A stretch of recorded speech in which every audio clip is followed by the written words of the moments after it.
চুপ কর বাবা, বোন চুপ কর দুলাল। এভাবে কেঁদে কেঁদে চোখের জলে যদি সাগর বইয়ে দেশে বানি, তবু তোদের মার কোনো দিন কথা বলবে না রে বাবা, আর কোনো দিন কথা বলবে না।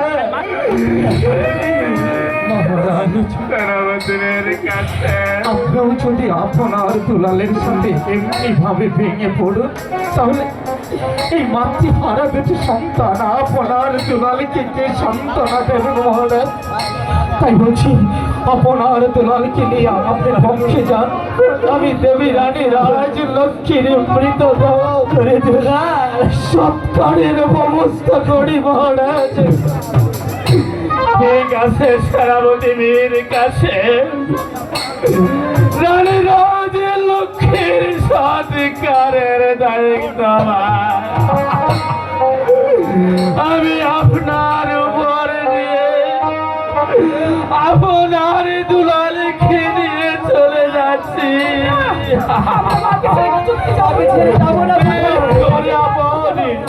ওরে দুলাল, তোরা কেন বুঝতে পারছিস না বাবা?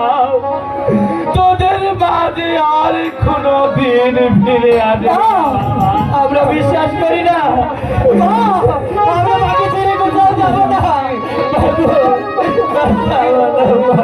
আয় বাবা বোন, আয় বাবা দুলাল, যে চলে গেছে সে যে আর কোনদিন ফিরে আসবে না।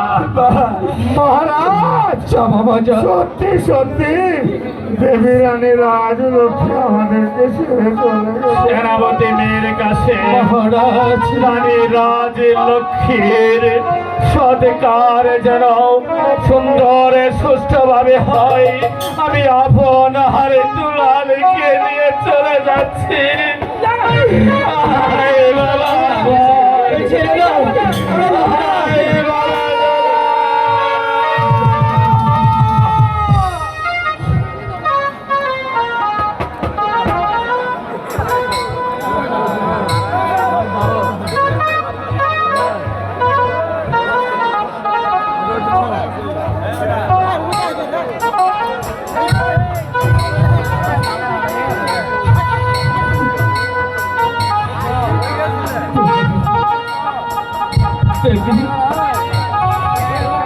যেদিন আমাকে রাস্তা থেকে তুলে এনে আপনার বুকে স্থান দিয়ে বলেছিলেন, ওরে মুসলিম, কে বলেছে তোর মা নেই?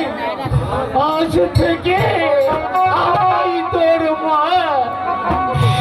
মা, মা গো, ও মা, ও মা, এই সুন্দর পৃথিবী ছেড়ে তুমি পরলোকে গমন করলে মা। যাবার পূর্ব মুহূর্তে তোমার আপনার দুলালকে রেখে গেলে এই মুসলিমের হাতে।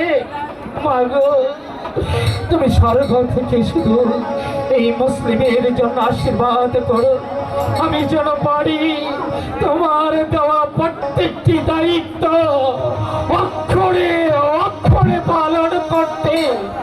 এখানে এক মুহূর্ত হয় দেবী, এই মুহূর্তে আমি তোমার মৃতদেহ সৎকার করব।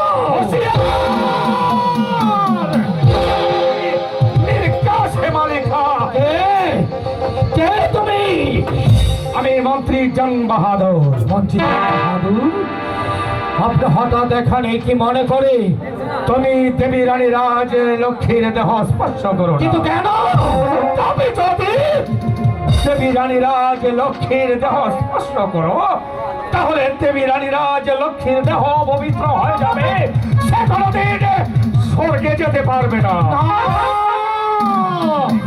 না না মন্ত্রী জং বাহাদুর, না, আমার কথা বলবেন না। আমি মুসলিম, আমি যদি দেবী রানী রাজ লক্ষ্মীর মৃত